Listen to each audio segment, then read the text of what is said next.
Olá, seja bem-vindo a mais uma videoaula. Dessa vez nós estaremos falando um pouquinho sobre Revolução de 30, não é?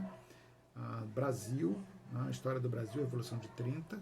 Nós já temos alguns vídeos no canal falando sobre isso, nós vamos dar continuidade. Então, Revolução de 30 fala um pouquinho sobre o fim da República Velha. Então, como é que funcionava aí essa República Velha? Por que a República Velha saiu de cena e você entra num novo período chamado Era Vargas? Então, vejamos. Você vai ter um sistema, deixa eu começar por aqui, chamado República do Café com Leite, ou Política do Café com Leite. Nessa política você tem o estado de São Paulo e Minas Gerais como os estados mais fortes, econômica e politicamente. E eles vão ditar as regras do jogo político que vai ocorrer desde o início do século até 1930. Então como é que funcionava isso? Era um partido só, o Partido Republicano. Você tinha o Partido Republicano Paulista e o Partido Republicano Mineiro. Tudo farinha do mesmo saco. Mas eles se revezavam no poder. Então, quando um presidente da República, né, isso aqui, a questão era a presidência da República, para comandar aí o governo federal. Quando o presidente da República era um paulista, né, ele fazia o mandato dele, e quando chegava o fim do mandato, ele tinha que indicar um presidente mineiro. E eles iam se revezando no poder. São as duas elites econômicas se revezando no poder. Como é que eles garantiam a vitória nessas eleições? Eles tinham lá todo um sistema chamado Política dos Governadores, nós já falamos um pouquinho sobre isso, mas os governadores, eles gerenciavam as eleições nos seus estados, né, aliado aos coronéis dessas regiões. Os coronéis comandavam as urnas. Então era fácil ganhar. O voto era aberto, né? Havia muita fraude nas eleições. O eleitor ele era pressionado a votar no candidato indicado pelo coronel. Quem era esse candidato indicado pelo coronel? Era aquele indicado, né, dentro da política do café com leite. Era um jogo político. Ninguém ganhava, ninguém entrava nessa política. Não é? Então isso vem acontecendo. Quando chegou em 1929, você tem aí a crise econômica. Não é uma crise econômica só no Brasil, a crise econômica em âmbito, né, de projeção mundial, ela começa nos Estados Unidos, né? E essa crise vai afetar uma dessas elites, que é a elite do café. Então, o café brasileiro era exportado para os Estados Unidos. Como os Estados Unidos entrou numa crise tremenda, o cara lá não tinha dinheiro para comer, tinha que tomar sopão oferecido pelo governo, como é que vai tomar café? Então, você tem uma queda brusca aí nas exportações do café e não, talvez por coincidência ou não, quem estava saindo do governo era um paulista. Ele teria que indicar um mineiro, em 1929. Então ele não faz isso com medo do mineiro não tentar resolver o problema do café. Era a vez do mineiro, o mineiro não ia, né, dar atenção devida, na visão do presidente, dar atenção devida aos problemas do café. Então ele não indica um mineiro, indica um paulista de novo. Então você vai ter aí Minas Gerais não vai gostar disso, né? Minas Gerais ela vai se aliar a outros dois estados, a Paraíba e o Rio Grande do Sul, e vai lançar um candidato. Vamos lançar o nosso candidato então. Ele faz uma chapa, João Pessoa e Getúlio Vargas, só que, como estava previsto, obviamente, eles perderam, porque havia um sistema dentro da política dos governadores, eles perderam essas eleições, e aí você vem aí com uma revolução. Tá aí. O que aconteceu? Se juntou lá Minas Gerais, Rio Grande do Sul e Paraíba, e eles pegaram o exército desses lugares, dessas regiões, e foram para o Rio de Janeiro e tomaram o poder. Está lá Vargas ali, ó, a Revolução de 30 e tal. Tá aí Vargas na data da posse, né? Ele chega lá e toma o poder. A partir daí que nos interessa. Então o que ele vai fazer? O que Vargas vai fazer aí a título de política? Obviamente que ele sabia que as forças que ele estava combatendo eram muito grandes. Então ele vai tentar gerenciar o problema. Ele não vai, de certa forma, tentar ir para cima dessas elites que ele tirou do poder. Ele vai tentar negociar. Depois que ele chega ao poder, não, vamos colocar ordem na casa. Então ele vai começar a criar ali leis e arranjos políticos de forma que ele possa permanecer no poder. A ideia dele era essa. Então vamos ver o que ele fez. Olha lá, ele vai chamar esse período aí de governo provisório. O que é um governo provisório? Olha, por que ele chamou assim? Por que ele não falou, é ditadura Vargas? De cara, não. Lembra que eu falei? Ele vai querer negociar. Falou, olha, eu estou aqui por enquanto, só por causa da crise. Só por causa da crise, não esquenta não. Ele era extremamente habilidoso politicamente. Só estou aqui por causa da crise. Então, a primeira providência, ele fecha o Congresso Nacional. Então, você tem 3 poderes, está ali, ó, né? Ele vai fechar o Legislativo. Dá para ver aí? Vai fechar o Legislativo, está aqui, né? Eu estou ali com o mouse, mas o mouse só está lá, não está aqui. O ponteiro do mouse. Ele vai fechar o Legislativo. Então, fechou, acabou o Congresso, olha, os deputados, os senadores vão para casa, né? Férias, coletivo, ele vai embora. A outra, nomeação de interventores estaduais. O que é isso? O que é nomeação de interventores estaduais? O que ele vai fazer? Você lembra que havia um nome, eu citei aqui, política dos governadores? Esses governadores estavam ligados aos coronéis dessas localidades, ao poder local. Né? Desde a época do Império isso aí existia. Né? Os antigos fazendeiros, donos de escravos, tudo isso aí. Essas pessoas mudam o sistema, mas não muda a pessoa, né? Não muda a política. Então, ele vai tirar esses governadores aliados, ligados a esse coronelismo, e vai colocar pessoas ligadas a ele. A maioria, né, oficiais do Exército. Né? Ele já tinha aí uma ligação, porque foi o Exército que ajudou ele chegar ao poder. Não é? Então, ele vai chamar essas pessoas que vão governar os estados de interventores. Ele fez uma intervenção política ali. Ele tirou alguém e colocou um outro. Ele fez uma intervenção. E ele vai criar também as leis trabalhistas. Né? O Brasil já vivia aí um aquecimento do setor urbano em termos de leis trabalhistas. Você tem aí diversas situações surgindo. Inclusive, já havia movimentos ideológicos aqui, né? Já havia fábricas, greves, já tinha ocorrido greve em 1917, né? Mobilizou uma quantidade muito grande, expressiva de trabalhadores. Você já tem sindicatos sendo formados, né? Sindicatos sendo formados, né? Sendo aí influenciado por ideias comunistas vindo da Europa, né? O Brasil tinha deixado a escravidão há algum tempo e a mão de obra que estava mobiliando as fábricas era uma mão de obras de imigrantes europeus, acostumados com ideias socialistas. Então esse pessoal estava vindo para cá. Em 1922, você tem também a fundação do Partido Comunista aqui, ligado à União Soviética. Então o Wagner ele cria as leis trabalhistas para poder puxar esse setor urbano para o lado dele, que não é bobo.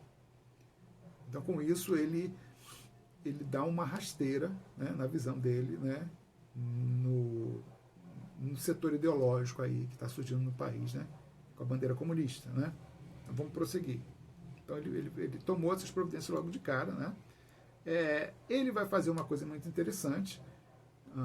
Lembra que eu falei que ele vai tentar negociar com todo mundo? Então ele vai queimar o café que está sobrando, ele vai comprar o café desses cafeicultores que não conseguiram vender para os Estados Unidos por causa da crise e vai queimar o café. Por que queimar, professor? É simples. Ele quer tirar o café do mercado. Se ele desse o café, eu comprei, está nos depósitos do Estado, vamos dar para a população, cai o preço do café. Você vai querer comprar café sendo que você recebe de graça? Não vai. Então a ideia era tirar o café em excesso do mercado, por isso que ele queimou, está ali. Ó. Foi queimado mesmo, está vendo lá? O café que ia ser exportado, ele não vai.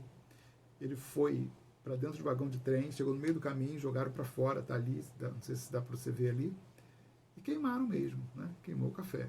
Né? Então, isso é uma forma de você atender a um setor importante. Né?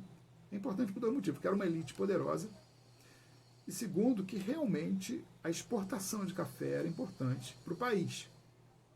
O país não estava industrializado, então dependia de dólar para poder comprar produtos no interior. E da onde vinham esses dólares? Era da exportação de café. Era 60% das exportações mundiais de café saíam do Brasil. Você tem uma ideia aí, né, do tamanho da coisa. Né? Então, você vai ter depois, deixa eu dar um pulo aqui, né? Existe um movimento em São Paulo. São Paulo ficou muito contrariado com isso. Inclusive, a força do partido, né? Partido Republicano estava em São Paulo, Partido Republicano Paulista. Eles ficaram muito contrariados e tentaram dar o troco. Eles fizeram uma espécie de contra-revolução. Isso 2 anos depois. Então, passou o primeiro ano, Vargas tentando colocar a casa em ordem, passou o segundo ano, só que ele prometeu fazer eleições. Falou, eu vou fazer eleições, a gente vai voltar. Né? Só que não fez. 2 anos já. E os caras, não. Ele não sai do poder. Aí eles vão chamar essa revolução de São Paulo de revolução constitucionalista. Por que isso? Porque Vargas prometeu fazer uma nova Constituição e nessa Constituição prevê eleições diretas para presidente.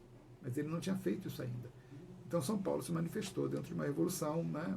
Houve guerra realmente entre exércitos, né? Exército de São Paulo, Exército do Rio de Janeiro e tal. E aí Vargas fez lá a Constituição. Tudo bem, ele venceu, falou, não, estou fazendo a Constituição, não precisa mais fazer outra não. E ele faz uma Constituição. E aqui ele tem aqui alguns traços, né, do que ele vai fazer. Né? Em 34 sai a Constituição. Então você tem, em 30, recapitulando, a tomada do poder por Vargas, né? Ele fica 2 anos, queria ficar mais, e ele faz a Constituição em 32 para 33, não é? E ele prevê as eleições para 34. Olha só. Então ele já ganhou mais tempo, porque ele fez a Constituição e jogou para o ano seguinte as eleições, não é bobo. Então ali, ó, governo provisório, 30 a 34, né, a Constituição de 34, saiu em 34 a Constituição, né, ele vai fazendo a Constituição, não faz de um dia para o outro, é do tempo. Né? Dentre as principais características da Constituição de 34, olha só, ele não é bobo, não é bobo. Ele ficou 19 anos no poder. Qualquer um consegue isso, não. Foi o presidente, foi o homem, né, que, como presidente eleito ou como ditador, ficou mais tempo no poder. Até agora ninguém bateu esse recorde, né, de permanência no poder. Voto secreto, por quê? O voto era aberto e aí era fácil você manipular as pessoas a votarem no candidato que você quer. Então, voto secreto, não pode ser mais aberto. Voto aberto, qualquer um pode saber, pode ver quem você está votando. O direito de voto para as mulheres, por que isso? Vargas levantava a bandeira feminista? Não era isso. A ideia dele era que você pudesse ali ter um número maior de eleitor. Quanto maior o número de eleitores, mais difícil é você controlar uma fraude, você implementar uma fraude. Você gasta mais dinheiro subornando, comprando pessoas, mais capangas para poder pressionar. Não, né? Aumentou o número de eleitores, dificulta essa guerra, né?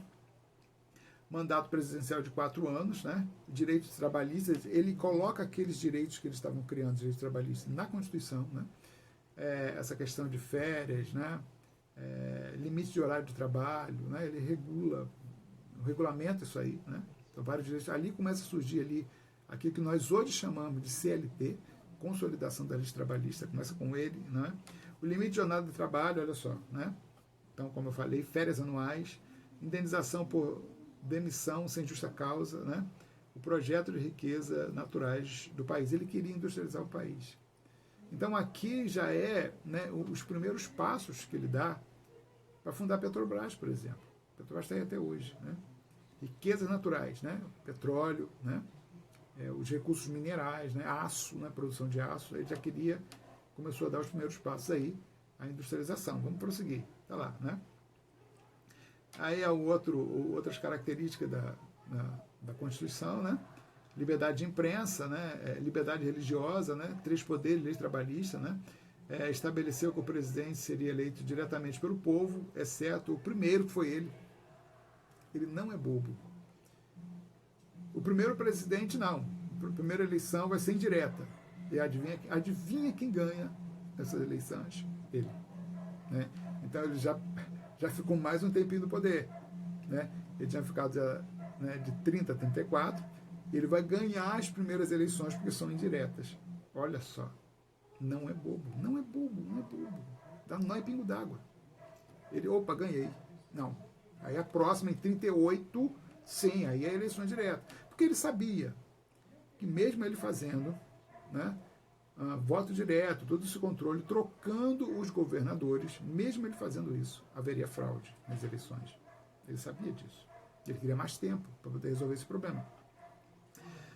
E aí, né, ele foi eleito, né, pelo Congresso Nacional, ali os deputados, né? Obviamente que ele controlou isso também, né? Então tá lá. Então vamos prosseguir, né? Essa aí é a antiga Constituição, que ele havia tirado, né? Então como é que era a Constituição, né, que ele havia tirado? Ele fez uma Constituição nova, ele aboliu a outra que ele aboliu é essa daí, né? Essa que está aqui na tela. Então era presidencialista, federalismo, né? Independência dos estados, federalismo é isso. Divisão dos poderes, executivo, judiciário e legislativo, voto aberto e direto, direto e aberto. Essa daqui, esse aqui era o problema. Voto aberto e direto, ou seja, direto todo mundo vota, porém qualquer um pode ver o seu voto. Isso era um perigo, era um negócio violento, né? Você chegar para votar, tem um capanga com porrete do teu lado e falar, olha, eu quero saber em quem você vai votar, rapaz. Tá aqui, ó, é o fulano de Minas, presidente mineiro. Você tem dúvida? E aí, 3, 4 capanga com pedaço de IP. Você vota no cara, pô. Não tem polícia, não tem nada. Vai te proteger, não. Era isso, né? Separação entre igreja e Estado, né? Estado laico, né? Ensino laico, não religioso, né? Essa aqui é a Constituição que caiu. Bom, prosseguindo, né? Tá aí, o comunismo tinha chegado ao país em 22, né? A ideia da União Soviética era estabelecer aí um comunismo planetário, não é? Ele fez lá em 1922, se eu não me engano, 1920 ou 21, por aí, né? Não lembro a data direito, mas foi feito na Rússia um congresso, eles chamaram de Terceira Internacional. Revolução Russa acontecendo, isso eu falo aí na aula sobre a Revolução Russa, tá aí no canal. Revolução Russa acontecendo, no meio da Revolução Esparro, a gente vai ganhar isso e já vamos projetar o comunismo para o planeta inteiro. Então eles se associam a 35 países, os partidos comunistas desses 35 países se associam à União Soviética para poder levar a revolução a esses outros países. O Brasil foi um deles. Em 1922, se funda aqui o Partido Comunista do Brasil, né, associado à União Soviética. Essa mulher que você está vendo aí foi um filme, Olga, muito bom, veja o filme, né? Ela veio para o Brasil para poder ajudar os comunistas daqui a traçar os rumos da Revolução Brasileira, não é? E eles vão aí tentar fazer isso, né? Em 35, deixa eu ver se eu coloquei isso aqui, a República e tal, né? Era Vargas, Revolução de 30, eleições diretas, golpe de Estado de 37. Em 37, Vargas dá um golpe de Estado, mas por quê? Deixa eu ver se eu coloquei aqui, né? Tá aí, é por causa disso aqui. Eu só inverti a ordem aqui dos slides. Em 1975, esses comunistas tentam dar um golpe no país, né? Eles se associam a alguns militares rebeldes, né? Não dá para explicar tudo aqui. Tem uma aula aí que também que eu falo sobre tenentismo, dá uma olhada aí, né? Eu falo sobre Era Vargas também, falo sobre tenentismo, tá aí no canal, dá uma procurada direitinho que você vai achar isso. O que vai acontecer? Esses comunistas, eles vão organizar uma tentativa de tomada do poder, em 35. E como havia militares envolvidos no comunismo, né? Tá aí o Luiz Carlos Prestes, né? Ele foi aí uma liderança contra o sistema de governo brasileiro, né?